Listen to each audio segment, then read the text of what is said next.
What's up, my boomers? It's me, Melanie Mack, here with my co-host Coltrane. He does not like me to do anything without him. So I just welcome my permanent co-host. Can you hear him purring? Today is a positive day. And today's video is going to be pretty positive too. Now, normally, I post some spicy stuff. It is Melanie Mac go boom. So, it's me going boom. But today, I'm going to go boom in a nicer way for the most part. Let me see if I can fix this color correction real quick. All right, it seems to be working for now. But anyway, in some really good news, I told you guys I submitted my gifts for the G Fuel competition thing going on. And I did make it to the next round. So I'm top 8 right now. I'm in the quarterfinals. I'm so stoked. So I have until Sunday to make a TikTok video that's focused around like a viral trend and, make it G Fuel it up a little bit. And that's going to be my attempt to make top 4, which would be insane because I feel like they've got a lot of good talent that are in the top 8. So the pressure. Okay, so anyway, I'm excited though. But other cool stuff that happened. I'm going to talk about Tomb Raider Kingdom. This is a fan project. And, I like how the fans do stuff when it comes to Tomb Raider. I feel like they have such a great grasp on things. Now, before I react to this trailer, apparently it dropped like 2 weeks ago. I didn't even hear about it until today. So that's usually uncommon of me. I normally catch stuff right away. But yeah. Anyway, first, let's look at this though. So Tomb Raider had their 25th anniversary celebration and all that kind of stuff. And they did polls on all kinds of stuff throughout the year and last year. And so this is what won. So for the weapons bracket, dual pistols. Now it was the next gen ones. So that is neat. But yeah, regardless, okay, we know Tomb Raider fans like dual pistols. And for levels, Thailand won, which is interesting. I'm surprised the Prophet's Tomb was second place as well. Even though I did, for Rise of the Tomb Raider, that was my favorite level there. But I would say for all time, I'd pick for me, my favorite's Barkang Monastery from Tomb Raider 2. But I would thought that Lost Valley would win. But still, Thailand is amazing. Thailand is definitely, outside of classic Tomb Raider, it is the best that Crystal Dynamics has done, in my opinion. So I am happy to see that. And it still has like that classic vibe. So that's cool. And for the outfit bracket, the classic outfit won. Tomb Raider 1, classic outfit. You love to see it. So hopefully this serves as some sort of market research for them to say, hey, we need dual pistols. We need more like junglescape locations with puzzles and stuff and isolation. And we need to bring back the shorts. Let's go. So we'll see about that. That's pretty cool though. So anyway, let me go ahead and react to this video. Now, just from what I know of it, it looks like it's a work in progress. It's a fan-made project for PlayStation 1. Okay? I don't know if people are going to be able to emulate it on PC. I don't know how you even get this going on your PSOne. I guess we'll soon find out. But the creator here only has 17 subscribers, so they're pretty small creator. But what I've seen of this so far, which I haven't watched this whole video, we're about to see it together. It looks rad. So let's give this a watch and see what it's about. I do like PSOne. I mean, nostalgia, good old classic style. The outfit too. This is giving me Tomb Raider Next Generation from what Angel of Darkness was originally supposed to be. And this is like that Angel of Darkness shorts outfit. I love it. I love this though. And yes, this is like the Antarctica outfit, but it is different. It's got the red jacket. I'm wondering if that was like an additional outfit on like Engage, or because I know this was. I don't know. There's little tidbits. There's small little things that I may or may not know for sure. This looks great though. Like, what the crap, man? Is this a whole game? Just beyond a level? Because this looks like a whole game. The save crystals! Yes! I really wish Tomb Raider would bring back save crystals. I mean, people might think that's dated and that you only need autosave these days. But look at games like Dark Souls and all that kind of crap, and Elden Ring, and they got the campfires. There is no reason why you can't do a save crystal system again. I would love that. I just love the Tomb Raider Next Generation outfit on her so much.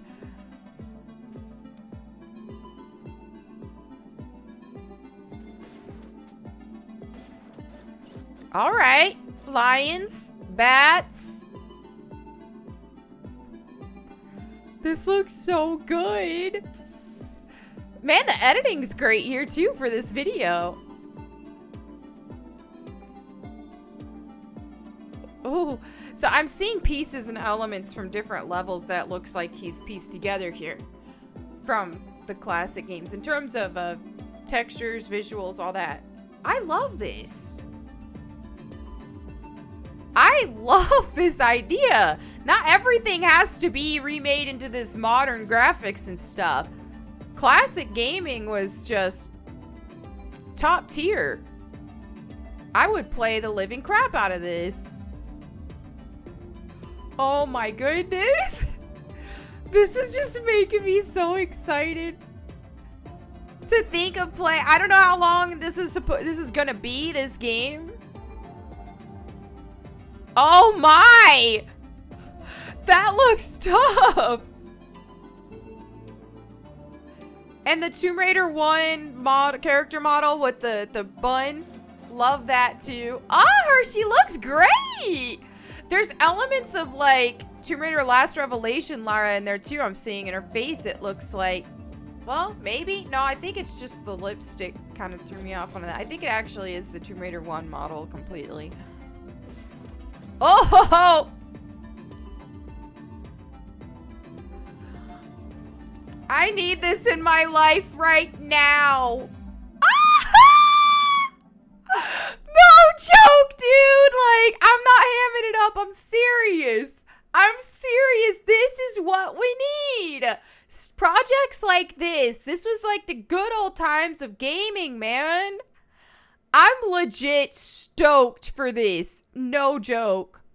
Oh my goodness. I will break out my PSOne and play this. I do hope there is a way to emulate this on PC. Let's see. Black Wolf here says, holy crap, that looks phenomenal. Will this be available only on PS1 or PC too? Thanks. And thanks again. I'm so glad that people are really liking this. This means a lot to me. I'm a fan of PS1 aesthetic and atmosphere. Retro 90s is what I'm aiming for with this adventure, which is perfect. And I just love Tomb Raider games on PlayStation. I prefer everything about console version of classic Tomb Raider games. Me too. Technically, PC port shouldn't be a problem. But for some reason, this level set is either very buggy or crashes on PC. And besides higher resolution, it just doesn't feel quite the same as on PS1. But still, there's a chance for PC port in the future if and when I finish this project. Okay. Oh gosh, I hope.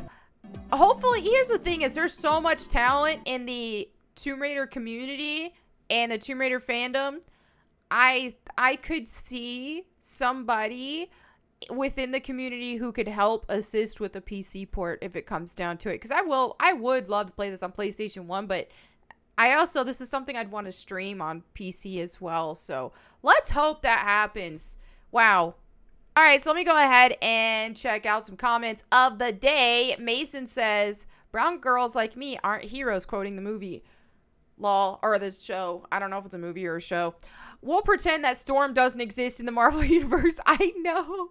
I don't know if they're counting her. They're kind of differentiating brown and black, though. I can't keep up with how people are putting all of us in different boxes these days. But regardless, I don't think that there's... I'd be curious if there are other brown female characters in the Marvel Universe. I know there's... Oh, I'm thinking of a DC character right now. So, I don't know.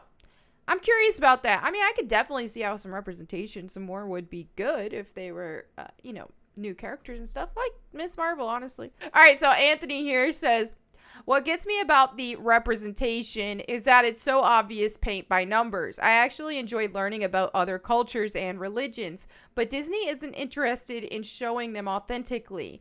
They look at Islam and say, okay, we have a Muslim character. How do we represent Islam? I don't know. Just show a few prayer rugs and a woman wearing a thing on her head. That should be good enough. And then that's the extent of their representation. Seemingly. I guess we'll see more whenever the show drops. Compare that with Matt Murdock of Daredevil. They did a great job portraying his Catholic faith because it's an integral part of his character. It's where he draws his morals from. So every time they touch on Catholicism, it's not just show a shot of a rosary, boom, Catholic. They only touch on it when moral issues are being brought up. That's both relevant and interesting. I agree with that. And I also agree that for most people, we do love learning about different cultures and stuff. And I think whenever we have a problem with pandering or whenever these corporations will use different cultures or different types of casting just for bonus points, and they call us every ist or phobe in the book about it, it's just we don't want to see pandering and we don't want to see tokenism. We want to see it done right. And if it's done right, it can be great. And I think in a lot of cases when it comes to Disney or Marvel, it's not done right. And they just want the points for it. And I just don't understand how progressives are kissing Marvel and Disney's feet all the time and licking their boots essentially, when it's like, dude, they will literally cut scenes in theatrical releases elsewhere. They cut LGBT scenes. They'll cut, it's just like they'll completely remove a black character from the poster in other countries. So for anyone who thinks that Disney and Marvel actually care, I don't get it. They clearly just want the points for it in the American market or European markets. But then when it comes to others, they'll just censor stuff and all that. Then do they actually care, Germania says, I love your channel. Thank you. And I'm so happy that you are an independent woman with a voice speaking out. For me, as a German, more conservative gamer and gay guy, I have a hard time living through reality at the moment. I'm finding God by each and every day through these hard times and censorship and hatred. I think it helps even if I'm not a diehard Christian or Catholic. Thank you so much, Germania, for sharing this comment. It means a lot to me. And after I read this, I did say a prayer for you because I know we are definitely in some hard times right now with all this stuff going on. But yeah, God bless you and thank you so much for this comment. All right, Katie Retro. I feel like I read a Katie Retro comment on my last one maybe. So, all right, let's go. 2.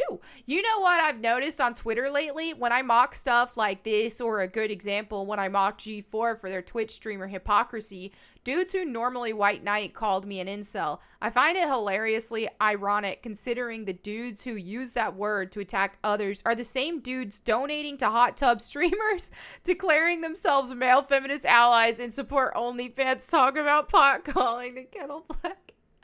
I feel like a lot of people who call someone something or another on the internet, it's projecting.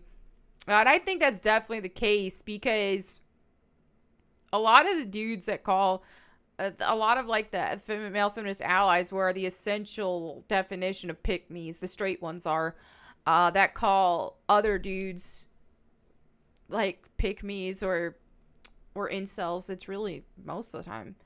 When I think of the biggest incels I could possibly know that I've met in real life, it's always the straight male feminist allies.